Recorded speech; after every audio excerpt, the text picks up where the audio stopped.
नमस्कार, मी साईनाथ गावकर आपणा सर्वांचं कोकणशाहीच्या या विशेष कार्यक्रमात स्वागत करतो। खरं तर लोकसभा निवडणुकीची धामधूम सुरू आहे आणि या धामधुमीमध्येच आम्ही पोहोचलो रत्नागिरी शहरामध्ये। या रत्नागिरीत नेमकी हवा कुणाची आहे, इथल्या सर्वसामान्य मतदाराच्या नेमक्या अपेक्षा काय आहेत, इथल्या व्यापाऱ्यांच्या मनात नेमका काय दडलंय, हे सर्व काही आपण जाणून घेणार आहोत। आम्ही आता या रत्नागिरी शहरात दाखल झालो, आपणही चला आमच्या सोबत आणि जाणून घ्या रत्नागिरीत नेमकी हवा कुणाची। चला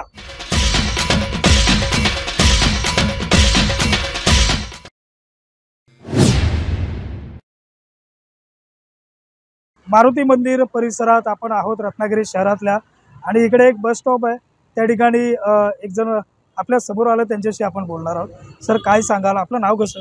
माझं नाव हसन मिया सोलकर, हसन मिया दाऊद सोलकर। मला काय सांगाल सर सोलकर साहेब, खरं तर लोकसभा निवडणुकीची धामधूम सुरू आहे, तुमच्या नेमक्या उमेदवारांकडून अपेक्षा काय? उमेदवारांकडून काय त्यांनी निवडून आल्यानंतर आमचे सुविधा आहेत ते योग्य केल्या पाहिजे।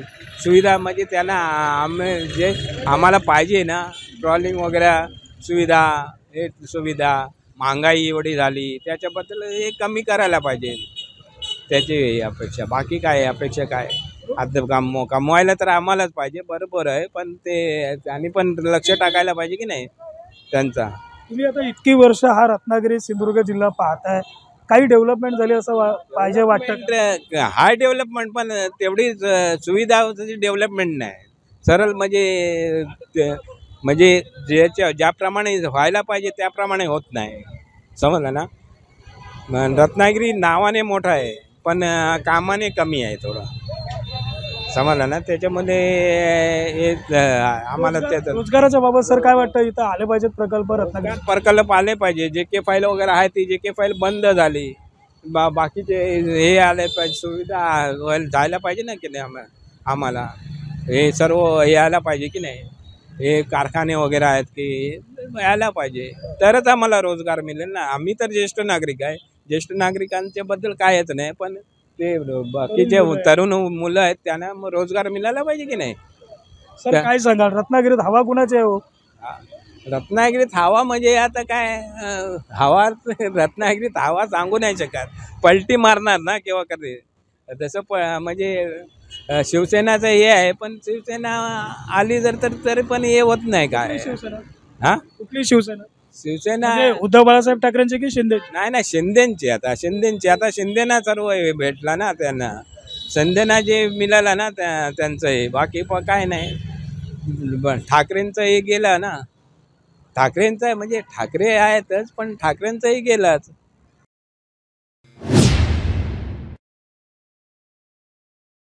आम्ही आहोत आता मारुती मंदिर परिसरात, जे रत्नागिरी शहरातील गजबजलेलं नेहमीचं ठिकाण असतं।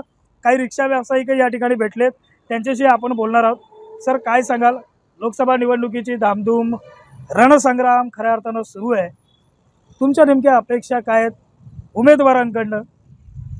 काय माहिती आहे, तर रत्नागिरीचे जे उद्योगमंत्री आहेत त्यांनी काय आता आमचं तसं काय म्हटलं तर आम्हाला ते काय हे मिळालेलं नाही आहे। म्हणजे काय रोजगार वगैरे काय तसा नाहीच आहे रत्नागिरीमध्ये, कंपन्यासुद्धा नाहीत व्यवस्थित आहेत। म्हणजे JK फाईल्स होती, परत भारतीय शिपयार्ड होती, ते सगळे बंद झालेले आहेत कंपन्या, त्याच्यामुळे आम्हाला काय रोजगार मिळालेला नाही तसा, आणि रिक्षावाल्यांचा पण धंदा तेवढा चालत नाही आहे।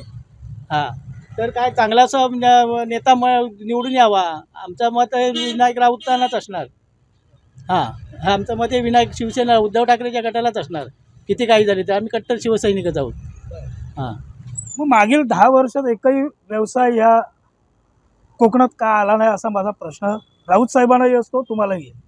आता काय त्यांना माहिती, त्यांनी काय मंजूर केला नाही की नाही ते आपल्याला कसं कळणार, आम्ही जनता आहे, आम्ही काय ते करणार ते आम्ही बघणार, असं चाललं। हां, मग आता रत्नागिरीत नेमकी हवा कुणाची आहे ते पहिल्या प्रश्नामध्ये तुमच्या मला स्पष्ट झालं आहे, तरी पण माझा तुम्हाला थेट सवाल आहे, रत्नागिरीत नेमकी हवा कुणाची? उद्धव ठाकरे गटाचीच हवा आहे आतापर्यंत, तरी उद्धव ठाकरे गटाचीच हवा आहे रत्नागिरी याच्यामध्ये।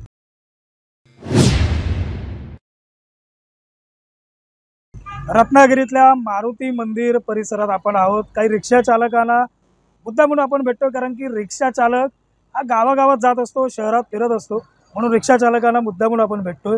एक रिक्षा चालक आहेत, सर नाव कसं आपलं? प्रवीण दगडू सुर्वे। काय सांगाल, लोकसभा निवडणुकीची खरं तर रणसंग्राम सुरू आहे. तुमच्या नेमक्या अपेक्षा काय आहेत उमेदवारांकडे?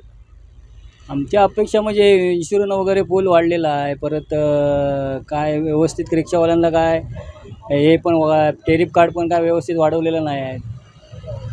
बाकी काय इन्शुरन्स काय कमी होतच नाही. ते आम्हाला दरवर्षी 10-15 हजार रुपये खर्च येतो याला पासिंगला. अजून काय सांगाल? खरं तर रत्नागिरी सिंधुदुर्ग लोकसभा मतदारसंघामध्ये प्रामुख्यानं समस्या आहे ती म्हणजे रोजगाराची. बेरोजगारी मोठ्या प्रमाणात आहे. काही प्रकल्प यावेत वगैरे असं तुम्हाला वाटतं? प्रकल्प यावे पण इकडचे लोक घेतले पाहिजे, बाहेरचे लोक भरले पाहिजे. घेता इकडचे स्थायिक लोक घेतले पाहिजे प्रकल्प आले तर. रत्नागिरीत हवा कुणाची आहे हो? हवा आता कोणची काय सांगू शकत नाही. कोण आता जनतेवर आहे ते सर्व, कोणाला वोट द्यायचं ते, बाकी काय नाही. आणि रिक्षाचं म्हणजे हे काय ते आता लक्षात नाही. तुम्ही लगेच प्रश्न विचारलात ना. नक्कीच सर. खरं तर आपण अजून काही रिक्षा चालकांना या ठिकाणी भेटणार आहोत आणि त्यांच्याकडनंही ते अपेक्षा त्यांच्या नेमक्या काय त्या जाणून घेणार आहोत. सर आपलं नाव कसं? रवींद्र प्रभाकर पवार. बरं. यंग जनरेशन दिसत आहे, रिक्षा चालवत आहे, चांगली गोष्ट आहे. परंतु काय अपेक्षा आहेत तुमच्या उमेदवारांकडे? आम्हाला इकडे कामधंद्यासाठी एक कंपन्या पाहिजेत, चांगल्या चांगल्या जॉब पाहिजेत. आणखीन काय चांगले चांगले हायस्कूल वगैरे असं काही ना काहीतरी पाहिजे. तर कंपन्या तर नाहीच आहेत रत्नागिरीत. ते कंपन्यांचे विषय आहेत. रोजगार पाहिजे व्यवस्थित, अशा सगळ्या गोष्टी आहेत. खरं तर महत्त्वाचा मुद्दा या अनुषंगानं मित्र तुम्ही बोललेला आहात. कारण की यंग जनरेशन आहे.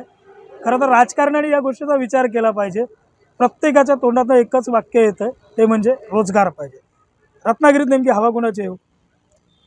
साहेब उदय सामंत साहेबांची जवळ आहे.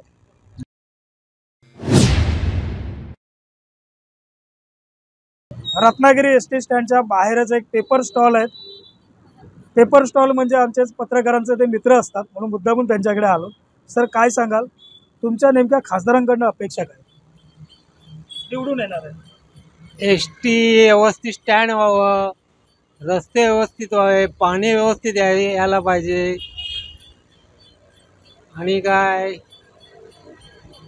आणि वगैरे वगैरे वगैरे वगैरे वगैरे वगैरे वगैरे मध्ये बरंच काय सांगाल रत्नागिरीमध्ये नेमकी हवा कुणाची आहे? हे नेमकं मी सांगू शकत नाही सांगू शकत. आले तर ते उदय सामंतच येतील वाटतं.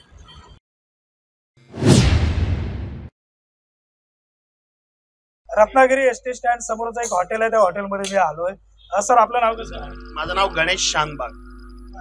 गणेशजी काय सांगाल, नेमक्या उमेदवारांकडनं तुमच्या अपेक्षा काय आहेत? निवडून येणाऱ्या खासदारांकडनं अपेक्षा काय? आमची अपेक्षा असेल की एस टी स्टँडचं काम हे लवकरात लवकर व्हावं आणि रत्नागिरीत उद्योगधंदा टुरिस्ट स्पॉट वगैरे भरपूर व्हावं आणि त्यांना चालन दिले की आमचे धंदे पण चांगले चालतील, अशीच आमची अपेक्षा आहे. एक माझा महत्वाचा आणि शेवटचा प्रश्न आहे, रत्नागिरीत नेमकी हवा कुणाची? हवा तर सध्या तर भाजपचीच चालू आहे. आता शिंदे गट की भाजप हे 2 दिवसात कळेल कोणाचा आहे, पण सध्या तरी भाजपची हवा चालू आहे.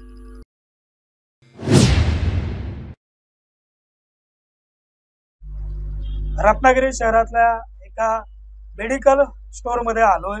सर आपलं नाव कसं? माझं नाव ललित शहा, ओसवाल मेडिकलचा मी मालक आहे. आणि आता तुम्ही काय विचारू इच्छिताय ते मला? सर माझा प्रश्न आपल्याला असा आहे की लोकसभा निवडणुकीची धामधूम सुरू आहे. उमेदवारांकडनं, निवडून येणाऱ्या खासदारांकडनं तुमच्या व्यापारी म्हणून, व्यावसायिक म्हणून, स्थानिक म्हणून नेमक्या अपेक्षा काय? अपेक्षा एवढीच आहे, रत्नागिरीमध्ये प्रॉपर लोकांसाठी पाण्याची व्यवस्था आणि त्यानंतर रत्नागिरीमधील शहरातील रस्ते आणि आपला जो राहिलेला रत्नागिरी बॉम्बे हायवे आहे, मुंबई हायवे, कारण आपल्या भारतातले जवळजवळ सगळे रस्ते 6 वे पर्यंत झालेले आहेत आणि आपला हायवेच पडून आहे. आदरणीय उदय सामंतजी करतायत, पण तरी पण अशी अपेक्षा आहे त्यांच्याकडून की त्यांनी रत्नागिरी शहरात थोडं लक्ष देऊन त्यांच्या हिशोबाप्रमाणे त्यांनी कार्य करावं.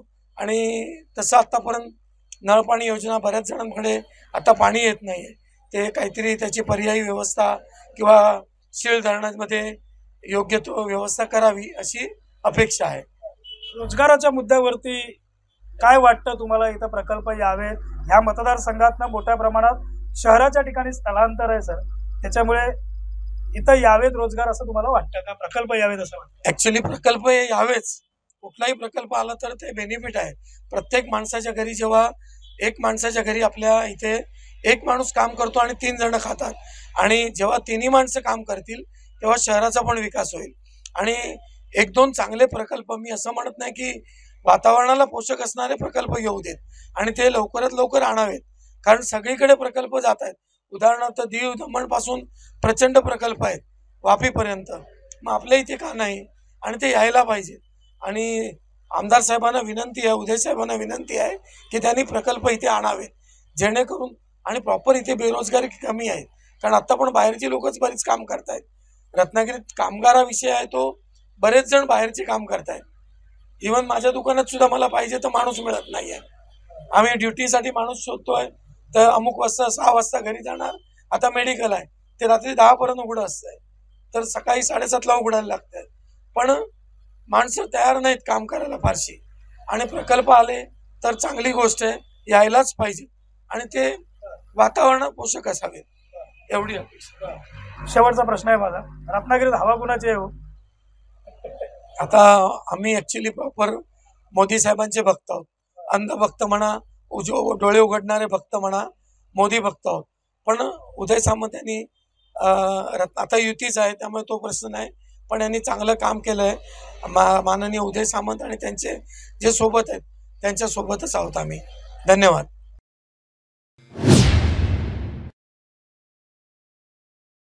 रत्नागिरीच्या एसटी स्टँड परिसरात आपण आहोत. काही ज्येष्ठ नागरिकही या ठिकाणी प्रवासी आपल्या समोर आले, त्यांच्याशी आपण बोलतोय. सर, काय सांगाल, खासदारांकडनं नेमक्या तुमच्या अपेक्षा काय? अपेक्षा म्हणजे तुम्ही कसली अपेक्षा मागताय? अपेक्षा कसली मागताय तुम्ही? कशासाठी मागताय ते सांगा ती. कोकणचा विकास व्हावा, कोकणामध्ये काही रोजगार यावेत असं तुम्हाला वाटतंय का? अशा म्हणजे काही अपेक्षा आहेत का? हा विकास बघा, आज 10 वर्षापासून बंद करून ठेवलेला आहे तोडून, आणि आम्ही इथं पाळीवर बसलोय. हे चांगलं आहे काय? नाही. ह्याच्यामध्ये विकास कसला होणार? विकास कसला करणार? सरकार कुस्ती करते, काय करते? आता ह्या चुटणी झाल्यानंतर काय करणार? चुटणी झाल्यानंतर काय होतंय काय नाही होत आहे ते बघूया. म्हणजे एसटी स्टँडची अवस्था बिकट आहे. नाही, सरकार चांगलं आहे. सरकार चांगलं आहे आणि पुढे येणारं बी सरकार चांगलं आहे, हे आम्हाला मान्य आहे. समजा सरकार आता सर्व स्वच्छ आहे, परंतु कारखान्याचे काम करणारे जे आहे तुमच्या आमच्यासारखे ते बरोबर करत नाही. बाकी सरकार चांगले आहे आणि याच्या पुढं बी सरकार येणार ते बी चांगलेच काम करणार. आणि सांगा, रत्नागिरीत हवा कुणाची आहे? रत्नागिरी धावा असं मला नाही सांगता येणार. कुणाची धाव आहे? धाव सर्वांची आहे. पळणार सर्व. कबड्डीमध्ये सर्व 11च्या 11, 7च्या 7 खेळतात, पण तो पहिला नंबर कोण येईल ते सांगता येणार नाही.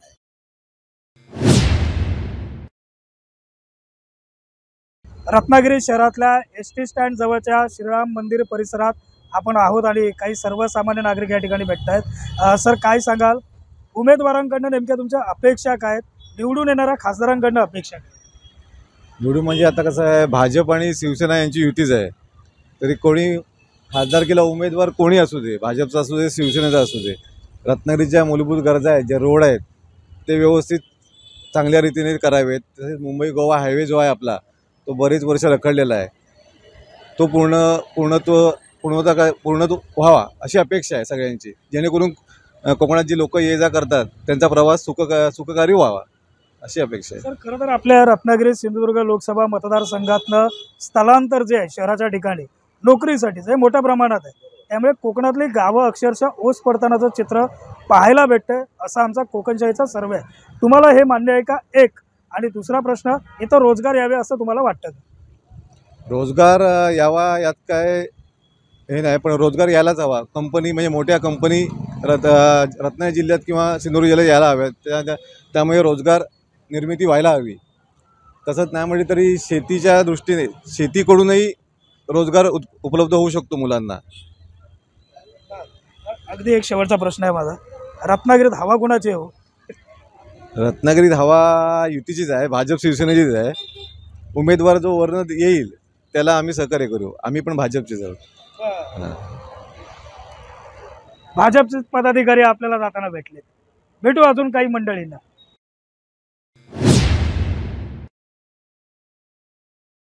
मी आहोत आता रत्नागिरी शहरातील श्रीराम मंदिर परिसरात आणि काही सर्वसामान्य रत्नागिरीकर आपल्याला भेटत आहेत. एक ज्येष्ठ नागरिक या ठिकाणी भेटलेत. सर, काय सांगाल? अनेक वर्ष आपण हा संपूर्ण मतदारसंघ पाहताय. तुम्हाला खरंच वाटतंय का रत्नागिरी सिंधुदुर्ग लोकसभा मतदारसंघाचा विकास झालाय? विकास झालेला आहे, परंतु काही रस्त्यांचे जे बरेच प्रश्न आहेत ते सुटावे हीच अपेक्षा. आणि जरा पाणी टंचाईकडे बघावं. ह्या दोन जास्त मूलभूत गरजा आहेत. रोजगाराच्या प्रश्नाबाबत तुमचं काय म्हणणं आहे? इथनं मोठ्या प्रमाणात स्थलांतर होत आहे, गावं ओस पडत चालले आहेत. हा आमचा कोकणशाहीचा देखील सर्वे आहे. तुम्हाला काय वाटतं?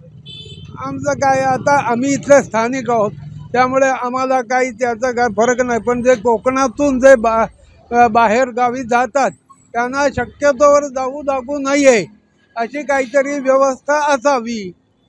हा, शेवटचा प्रश्न आहे, रत्नागिरीत नेमकी हवा कुणाची आहे? आत्ताच्या भाषेत मोदी मोदी मोदी.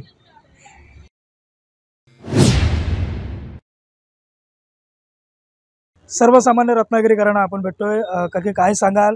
काय नेमक्या तुमच्या उमेदवारांकडनं अपेक्षा आहेत? निवडून येणाऱ्या खासदारांकडनं अपेक्षा आहेत? खासदारांना अपेक्षा म्हणजे त्यांनी आमची कामं केली पाहिजेत ना. त्यांनी मुख्य आमची कामं केली पाहिजेत. नुसतं जाताना आश्वासन देतात पण काम करत नाहीत. नुसतं निवडून यायच्या आधी सांगतात की आम्ही हे करतो म्हणून, आणि नंतर काहीच त्यांनी इकडे बघत पण नाहीत. म्हणजे काय बघितलं पाहिजे आता नेमकं? खरं तर आमचा सर्वे कोकणशाहीचा देखील कोकणामध्ये रोजगार नाही आहेत, आपल्या मतदारसंघात रोजगार नाही आहेत. त्यामुळे तुमच्याही घरातली काही मंडळी मुंबईमध्ये गेली असतील, त्यांना रोजगार भेटला असतं तर त्यांनी इथंच काम केलं असतं. तुम्ही काय सांगाल? बोलतोय ते बरोबर आहे? हां, हे बरोबर आहे तुम्ही म्हणतात ते. इथंच काम केलं असतं लोकांनी, पण मुंबईपेक्षा इथल्यापेक्षा मुंबईपेक्षा इथे केलं असतं तर जास्त चांगलं झालं असतं. कारण ते मुंबईत इथल्या इथं मिळणं तर फार हे होईल, बरं होईल रोजगार नाही प्रत्येक ह्याच्यात बाबतीत. बरं, एक शेवटचा प्रश्न, रत्नागिरीत हवा कुणाची आहे? काय सांगू शकत नाही. काही सांगू शकत नाही. कोण भाजपचे आहे, बहुतेक भाजप येईल. भाजप जास्त आहे.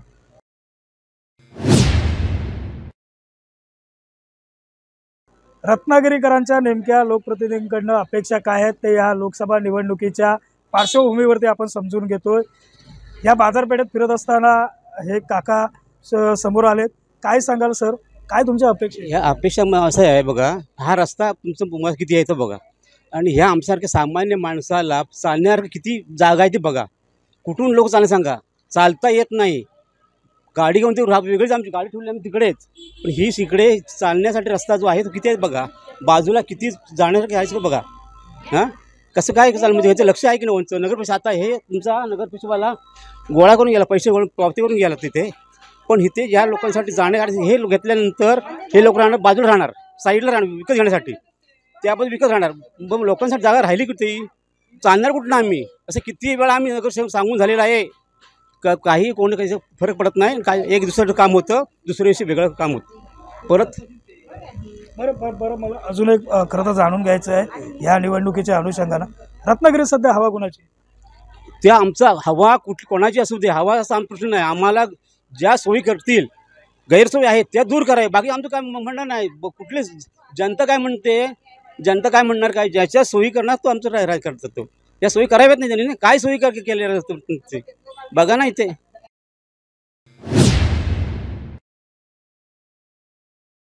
सर्वसामान्य रत्नागिरीकरांना आपण भेटतोय. एकूणच या टिळकाळीमध्ये फेरफटका मारत असताना अजून काही नागरिक आपल्याला भेटत आहेत. सर, काय सांगाल? नेमक्या तुमच्या अपेक्षा काय आहेत उमेदवारांकडनं, निवडून येणाऱ्या खासदारांकडनं?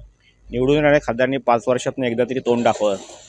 आमचे इथले खासदार जे आहेत सध्याचे विद्यमान खासदार, ते 5 वर्षात म्हणजे 10 वर्षाचे खासदार आहेत. 10 वर्षांनी त्यांनी केली 10 कामं जरी आम्हाला सांगितली ते आम्ही कोकणकर सगळे त्यांना मतदान करू.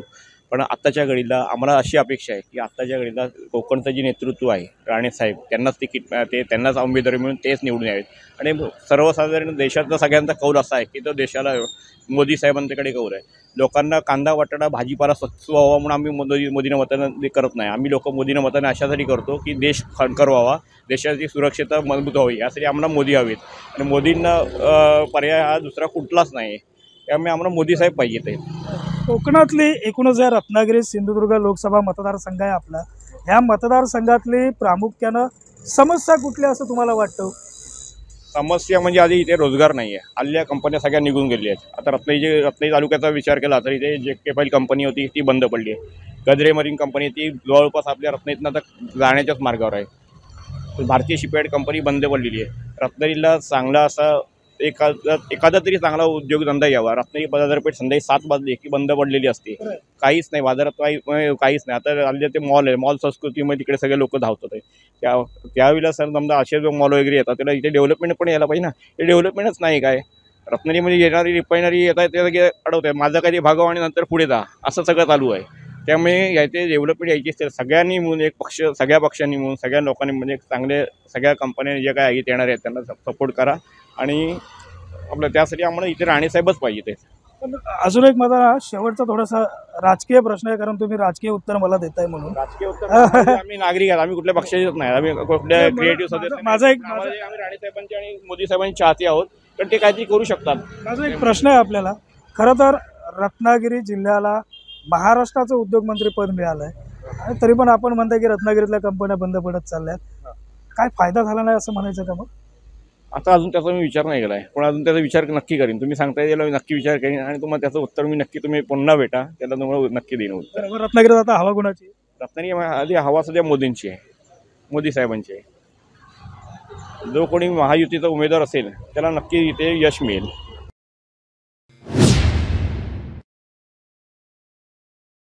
रत्नागिरी शहरातल्या टिळकाळीमध्ये आपण आहोत आणि इकडचं एक हॉटेल आहे, हॉटेल आस्वाद म्हणून. त्या ठिकाणी देखील आपण आलो. हॉटेल आस्वादचे सर्व आपल्या बरोबर आहेत. मित्र, काय सांगाल? यंग जनरेशन आहात, नेमक्या तुमच्या अपेक्षा काय आहेत उमेदवारांकडनं, निवडून येणाऱ्या खासदारांकडे? अपेक्षा अशा काय आहेत अपेक्षा की आता जे काय चाललंय चांगलं चाललंय, याच्यापेक्षा पण चांगलं चालावं वर्ग आणि त्याच्यापेक्षा पण अजून आता काय असं नक्की सांगता येत नाही, पण आहे चांगलं चाललंय, अजूनही चांगलं होईल अशा अपेक्षा. रोजगाराच्या बाबत काय व्हावं असं वाटतंय? ओके, रोजगाराच्या बाबत व्हायला पाहिजे असं म्हटलं तर लोकांची मेंटॅलिटी बनली पाहिजे.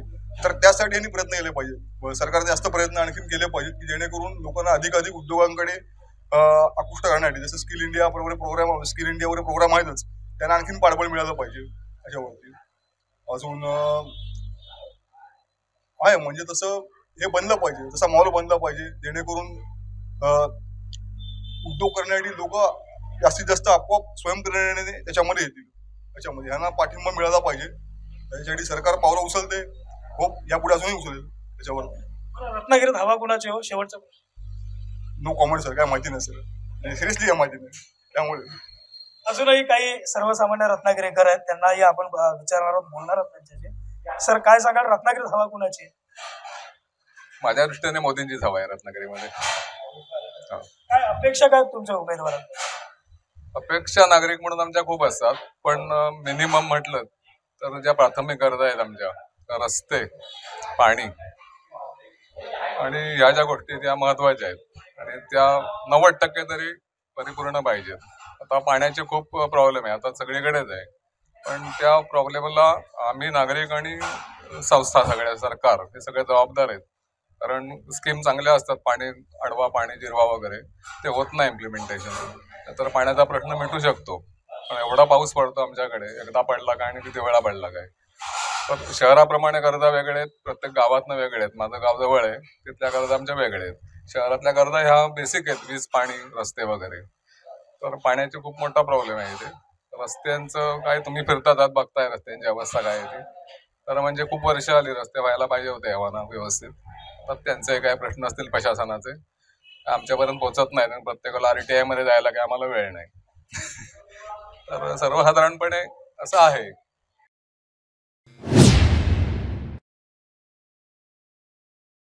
रत्नागिरी शहरातल्या MG रोड परिसरात आपण आहोत आणि काही व्यावसायिकांना देखील या निमित्तानं आपण भेटतोय, सर्वसामान्य नागरिकांना भेटतोय, मतदारांना भेटतोय. एका दुकानात आलोय, त्यांच्याकडनंही जाणून घेऊ. सर, काय सांगाल? खासदार लोकसभा निवडणुकीचं खरं तर धामधूम सुरू आहे, त्यामुळे खासदारांकडनं तुमच्या नेमक्या अपेक्षा काय? निवडून येणारा कुणी खासदार असतील त्यांच्याकडनं तुमच्या अपेक्षा? बेरोजगारी जी आहे, बेरोजगारी ती त्यांनी काहीतरी करायला पाहिजे. इकडे कारखाने येत नाहीत, काही येत नाहीत, सगळे म्हणजे काही युवकांचा विकासच होत नाही. हे खासदार नुसते निवडून येतात, आपली कामं करतात आणि जे नवीन पिढी जी आहे याच्यासाठी काय करतच नाही. नाहीत कारखाने नाहीत, काही नाहीत. त्याच्या दृष्टीने त्यांनी बघायला पाहिजे ना. काहीच बघत नाही ते लोक, नुसते फक्त निवडून येत आहेत, आपली आपली मजा करतात आणि विकासाच्या वेळे काही लक्ष नाही. फक्त आपला स्वार्थ बघायचा हे त्यांचं ध्येय आहे, बाकी काहीच नाही. असे लोक आहेत सगळे. तर यांच्याकडनं आम्हाला अपेक्षा एवढ्या की यांनी काहीतरी रत्नागिरीचा विकास करावा, काहीतरी नवीन नवीन कारखाने आणावे, उद्योगधंदे लोकांना काहीतरी उद्योगधंदे द्यावेत, व्यापाऱ्यांसाठी किंवा याच्यासाठी काहीतरी सोयी कराव्यात. आज व्यापाऱ्यांची परिस्थिती हालत बेकार झालेली आहे, कारण उद्योगधंदे नाही आहेत, नोकऱ्या नाही आहेत. जो तो धंदा उघडतोय आणि धंद्यामुळे काय होतं की इथे सगळं बेकारी आली आता आमच्यावर, कारण माल संपत नाही. जो माल आपण एवढा आणतो त्या मालाला उठाव नाही तेवढा. डिमार्क वगैरे आलेली आहेत मोठमोठी, जी यांची धोरणं जी आहेत, ही धोरणं काय आम्हाला एवढी मान्य नाहीत. म्हणजे अदानी किंवा तुम्ही हे मोठे मोठे ग्रुप जे तुम्ही सगळ्या उद्योगधंदे दिलेत, त्याच्यामुळे सगळी लोकांची वाट लागली. हो, उद्योगधंदे येणं आवश्यक आहे. हाच महत्वाचा मुद्दा आहे, जो कोकणशाहीचा देखील अगदी सुरुवातीपासूनचा आवाज आहे.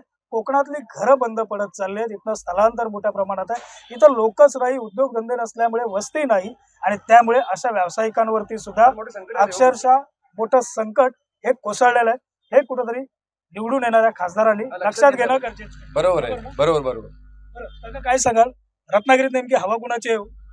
हवा सध्या म्हटलं तर आता आमचं असं मत आहे की हे लोक की नाही लायकीचेच नाहीत. हे मोदीचं म्हटलं, मोदींनी विकास केला भरपूर, पण मोदींनी विकास केला तरी बाकीचं काय केलंच नाही ना. फक्त मोठे मोठे देशाचा विकास केला आम्ही मान्य करतो, पंतप्रधान आपले आहेत सगळं मान्य करतो आम्ही, पण त्याच्यासाठी गरिबांसाठी काय केलं तुम्ही फक्त गरिबांनाच फक्त वाटतंय. म्हणजे मिडियम लेवलचा विचारच करत नाही काय. मिडियम लेवलचे लोक जे आहेत त्यांना काहीतरी आहे की नाही. आम्ही टॅक्स भरतो, आम्हाला काही फॅसिलिटीज नाहीत. काही गव्हर्नमेंटने ज्या फॅसिलिटी दिलेल्या आहेत त्या हॉस्पिटलमध्ये मिळत नाहीत. मोदीची गॅरंटी म्हणतो, पण हाय कुठे गॅरंटीची? गॅरंटीचं कुठे आम्हाला तिथं 100% गॅरंटी मिळतच नाही. अशी परिस्थिती आहे. या लोकांना काहीतरी शिकवायला पाहिजे. नुसतं आपला हातात सत्ता मिळाली कशी वापरताय तुम्ही, त्याचा काही अर्थ नाही आहे. त्या सत्तेचा काहीतरी उपयोग योग्य प्रकारे केला पाहिजे. पण आता म्हटलं तर विरोधी पक्षांनी जर आम्ही मतं दिली तर विरोधी पक्ष किती टिकतील हे सांगता येणार नाही. विरोधी पक्ष सुद्धा काय करणार, उद्या निवडून आले की हेच उद्योग करणार. ते फक्त गरिबांना फक्त ते त्याच्यावर केसी घाला, यांच्यावर केसी घाला, हेच उद्योग करणार, बाकी विकास काय करणार नाही. तर चांगलं काहीतरी सरकार यायला पाहिजे कुठंतरी, की त्यांनी विचार करून काहीतरी लोकांचा विकास व्हायला पाहिजे. बेरोजगारी मिटली पाहिजे, हे मेन आमचा उद्देश आहे. रोजगारांना जर तुम्ही चांगलं जर नोकऱ्या वगैरे दिल्या तर लोक बाहेर जातात. आज सगळी शिकलेली लोक आज कुठे जातात? सगळी लोक जातात ती पुणा किंवा औरंगाबाद किंवा मोठमोठ्या याच्यात जातात. कसं होणार मग विकास? होणार कसं आमचा? आमची मुलं सगळी बाहेर जातात. इथल्या लोकांचं आम्हाला मुलांना शिकवायचं वगैरे, मुलं बाहेर गेली तर आम्ही करायचं काय मग? अशी परिस्थिती झालेली. आपण ऐकतो किती उद्विग्न प्रतिक्रिया आहेत. रत्नागिरीकरांना नेमकं काय वाटतंय हे या निवडणुकीच्या निमित्तानं आपण जाणून घेतोय. उमेदवार तुमच्याकडनं सर्वसामान्य रत्नागिरीकरांच्या रोजगार ही प्रामुख्यानं अपेक्षा आहे.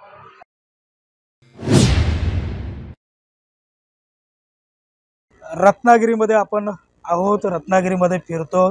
काही सर्वसामान्य नागरिक भेटत आहेत, काही सामाजिक कार्यकर्तेही भेटत आहेत. सर, काय सांगाल, लोकप्रतिनिधींकडनं तुम्हाला नेमक्या अपेक्षा काय? आम्हाला एवढीच अपेक्षा आहे लोकप्रतिनिधींकडनं की जे शासनाने जे आदेश पारित केले त्याचा अंमलबजावणी होऊ दे. गरिबांसाठी लोकशाही दिन वगैरे जे न्यायप्रविष्ट जे योजना किंवा अधिनियम राबवतात त्याची व्यवस्था, म्हणजे अधिकारी जर त्याचं पालन करत नसतील त्यांच्यावर कारवाईसाठी दबाव टाकणे. हे लोकप्रतिनिधी जनहितमध्ये जेवढं विकासाच्या दृष्टीनं, रत्नागिरी शहर हद्दीतील विकासाच्या दृष्टीनं आणि वाहतूक अडथळ्याच्या दृष्टीनं रस्त्याची रुंदीकरण जी DPचा नकाशा 2000 साली जो मंजूर झालेला आहे त्यानुसार जर रस्ता रुंदीकरण झाला तर वाहतूक सुरळीत होईल, वाहतुकीच्या नियमाचं पालन होईल आणि लोकांना जास्तीत जास्त रीतसर गाड्या लावायला पार्किंगला जागा वगैरे पर्यटक येतील. म्हणजे पर्यटक बाहेरचे आले तरी त्यांना पार्किंगला जागा नसते, वाहतुकीला अडथळा, पण त्या मानाने ते रत्नागिरीच्या हद्दीमध्ये येतच नाही. त्यामुळे स्थानिक जे व्यापारी आहेत किरकोळ जसे आंबा व्यापारी किंवा किरकोळ जे व्यापारी आहेत त्यांच्याकडं परदेशी किंवा पर्यटक बाहेरच्या पर्यटक ग्राहक येत नाही. तर ते फक्त स्थानिकच फक्त विक्री करतात, तेवढा त्यांचा विकास आणि बाजार व्यवस्थित होत नाही. खरं तर आपण महत्त्वाचे मुद्दे जे आहेत हे या कार्यक्रमाच्या निमित्तानं सर्वांच्या समोर येत आहेत सर. वेगवेगळे मुद्दे म्हणजे आता तुम्ही सांगितलेला मुद्दा. बोला, अजून तुम्हाला काय सांगायचं? रस्त्याची रुंदीकरण रत्नागिरी शहर हद्दीतली व्हावी. पार्किंग व्यवस्था रस्ता सुरक्षा अभियान जे संबंधित विभाग राबवते त्याचं तरी नियमाचं पालन ते विभाग करते का हे कलेक्टर साहेबांनी पण स्वतः बघावं. संबंधित पोलीस अधीक्षकांनी सुद्धा बघावं की वाहतूक नियंत्रण व्यवस्थित आहे काय. पार्किंग व्यवस्था रत्नागिरी शहर हद्दीत बाजारपेठेत आज बघायला गेलात तर लोक रस्त्यावरनं सैरावर चालतात. वाहतुकीचे कोणते नियम दिसत नाही, नाही पादचारी मार्ग दिसत नाही, पार्किंग दिसत. अरुंद रस्ता आहे पूर्ण रत्नागिरी शहर हद्दीतील, पूर्ण अरुंद रस्ता आहे. कारण अरुंद रस्त्यामुळे नाही वाहतूक सुरळीत होऊ शकत नाही, जनता व्यवस्थित त्यांना पादचारी म्हणजे त्यांचा मार्ग सुरक्षित नाही, अपघात होणे वगैरे हे संभव आहे. खरं तर अनेक गोष्टी या निमित्तानं समोर येतात त्या जाणून घेतो. शेवटचा प्रश्न आहे माझा आपल्याला, रत्नागिरीत नेमकी हवा कुणाची आहे? आता हवा तर म्हटलं तर आज लोक जनप्रतिनिधीला कंटाळले, कारण त्यांना छोट्या छोट्या गोष्टीत सुद्धा न्याय मिळत नाही. आणि एकदा निवडणूक झाली, निवडणूक चालू असताना सगळे जनतेच्या पायाखाली येतात आणि निवडणूक झाली की जनतेला विचारतच नाही कोणी. आणि आता तर मला तरी असं वाटतं की लोकप्रतिनिधीचं काम सहसा आता माझ्या तर दृष्टीनं रत्नागिरी शहर हद्दीत तरी व्यवस्थित कोणी केलेलं दिसत नाही.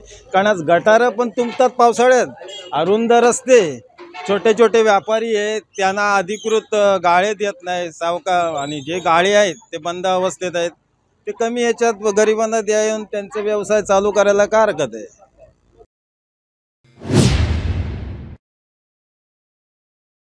रत्नागिरीतील सर्वसामान्य नागरिकांना आपण भेटतो, मतदारांना भेटतो.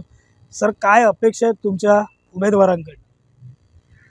उमेदवारांनी हा कोकणचा विकास म्हणणं तसा झालेला नाही आजपर्यंत. शिवसेना असू दे, आम्ही आजपर्यंत शिवसेनेचंच जास्ती इथे वर्चस्व होतं, पण म्हणणं एवढा इथे विकास झालेला नाही. रोजगारासाठी सगळे लोक बाहेर जातात आहेत. इंडस्ट्री सगळ्या इथे बंद होत आहेत दिवसेंदिवस. आज MIDC मधली सगळी मोठी JK Files सारखी मोठी कारखाना, आज मी स्वतः त्या कामाला होतो 35 वर्ष. आज ती फॅक्टरी पूर्ण त्या बंद करून टाकली आणि नवीन मोठी इंडस्ट्री आहे त्या मोठ्या आपल्याकडे MIDC रत्नागिरी मोठे, पण हे कोणताही कारखाना नाही, काय नाही, काही नाही. सगळं भकास पडलेलं आहे. याच्यावर कोणी कुठलाही हे विचार करत नाही या गोष्टीचा. आणि प्रत्येक दरवर्षी 5 वर्षांनी हे करायचं, आश्वासनं द्यायची, असं करत असं काही होत नाही. आणि माझा स्वतःचा मुलगासुद्धा आज मी पुण्यात पाठवायची वेळ आली मला, नोकरीनिमित्त नाही, काही नाही, काही कुठेच इंडस्ट्री हा विषयच नाही. कुठलाही कारखाना आला की त्याला विरोध करायचा आणि विरोध करता करता आपली तुंबडी भरून घ्यायची आणि विरोध झाला की मग खरं आहे. त्याच्यामुळे दुर्दैवानं सर आपल्या कोकणातली जी नेतृत्व डेव्हलप जी झालीत ना, ती प्रकल्पांना विरोध करूनच डेव्हलप झालेली आहे. आता जी थोडीफार आता चालतात ती फिनोलेक्स म्हणा किंवा इकडे JSW, ह्याच्यासाठी तो पूर्वी खूप विरोध झाला. पण आपल्याकडे कामगार जिथे जास्त लागतील अशी इंडस्ट्री कुठे येतच नाही आहे. सगळी केमिकल हे म्हणा ते म्हणा, जिथे कामगारांना जास्त रोजगार मिळेल अशी इंडस्ट्री यायला पाहिजे, ती पण येत नाही. आज MIDC वरची MIDC उद्धमनगर MIDC सगळी भकास झालेली. सगळे लोकांनी आपापल्या इंडस्ट्रियल नावाच्या नावाखाली रेसिडेन्शियल बांधतात आणि राहतात तिथे, नॉमिनल काहीतरी व्यवसाय दाखवतात आणि काय नाही. ह्याच्यावर कोणी लोकप्रतिनिधी लक्ष देत नाही आहे. आणि आत्ता पण काही म्हणण्यास एवढा विकास झालाच नाही कुठल्याच. याकडे खरं तर आता आपण जे उमेदवार आहात त्यांनी लक्ष देणं गरजेचं आहे. सर्वसामान्य नागरिकाची मतं आहेत जी आपण जाणून घेतो. काका, एक शेवटचा माझा प्रश्न आहे, रत्नागिरीत आता हवा कुणाची आहे? हवा कोणाची आता ते शिवसेनेची तर नक्कीच नाही आहे. आता हवा कुठल्या शिवसेनेची, उद्धव ठाकरेची नाहीच आहे. आणि आजपर्यंत त्यांनी काही केलेलं नाही. आता हे नवीन लोकांना, काही लोकांना अपेक्षा आहेत आता काय म्हणजे ज्या अर्थी त्यांचा महाराष्ट्राचा विकास चाललेला आहे त्याच्यातनं ह्या कोकणाकडे विकास करतील असं आमची आशा वाटते. त्याच्याने हे करूया आपण.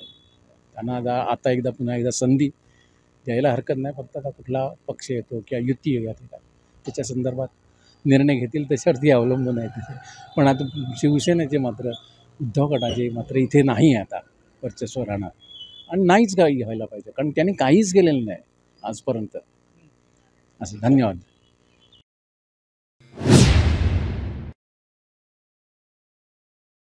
रत्नागिरी शहरातल्या टिळकाळी नाक्याच्या ठिकाणी आपण आहोत आणि या ठिकाणी काही स्थानिक मंडळी भेटले, त्यांच्याशी बोलतोय. सर, काय सांगाल? आता तर लोकसभा निवडणुकीची धामधूम सुरू आहे आणि उमेदवारही आता रिंगणामध्ये आहेत. उमेदवारांकडनं नेमकी तुमच्या अपेक्षा काय? आम्हाला काय, आमच्या रोजच्या गरजा आम्हाला पुरवल्या नाही तरी आम्हाला भरपूर असतं. बाकी ह्याच्या पलीकडे काय यांच्याकडून आमच्याला काही फार अपेक्षा नसतात. आम्हाला रोजच्या गरजांसाठी जे काही त्यांना करता येतील तेवढं केलं नाही तरी पुष्कळ झालं. ह्याच्या पलीकडे आमच्या काय फार अपेक्षा नसतात आणि आम्ही ठेवणार पण नाही यांच्याकडून, कारण आम्हाला माहिती आहे यांचं काय दरवेळेचं असतं ते. खरं तर ही उद्विग्न प्रतिक्रिया असं म्हणायला हरकत नाहीये. खरं तर सर, कोकणातला प्रमुख प्रश्न रोजगाराचा आहे असं तुम्हाला वाटतं? हो, बरोबर आहे. त्या रोजगाराच्या त्या प्रश्नाकडे कोण लक्षात देत नाही. फक्त कंपन्या वगैरे झाल्या तरच तरुणांना लोकांना नोकऱ्या मिळतील, मुलांना नोकऱ्या मिळतील. त्या गोष्टी जर झाल्या नाही तर कसं व्हायचं? एक तर कोकण म्हणजे आता मागास झाल्यासारखंच झालेली आहे अवस्था. रत्नागिरीकरांच्या प्रतिक्रिया जाणून घेतो आपण. तुम्ही काय सांगाल सर?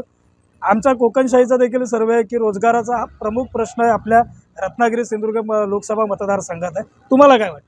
आम्हाला पण तेच पाहिजे, जर सांगितलं तेच सांगितलं पाहिजे. आम्हाला कंपन्या ज्या बंद झाल्या आहेत त्या कंपन्या परत चालू होऊन देत, बस एवढंच.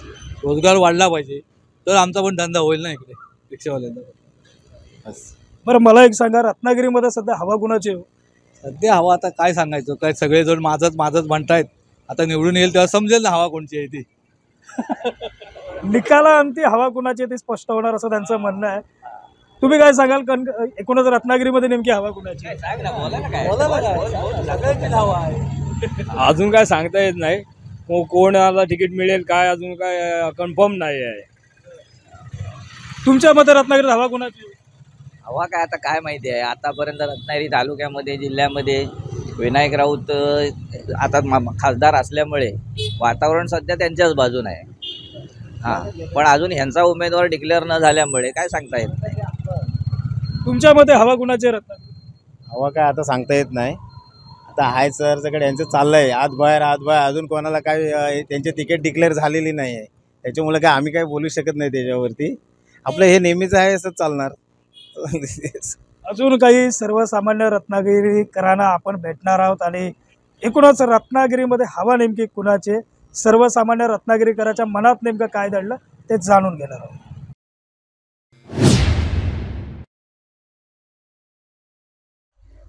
आज संपूर्ण दिवसभर आम्ही कोकणशाहीची टीम रत्नागिरीमध्ये थांबलो आणि रत्नागिरीतील सर्वसामान्य मतदार असतील, रिक्षा चालक असतील, हॉटेल व्यावसायिक असतील, सर्वसामान्य मतदार असतील, रस्त्यावरती अगदी भाजी विक्रीसाठी बसलेल्या महिला असतील, या सर्वांना आपण भेटलो.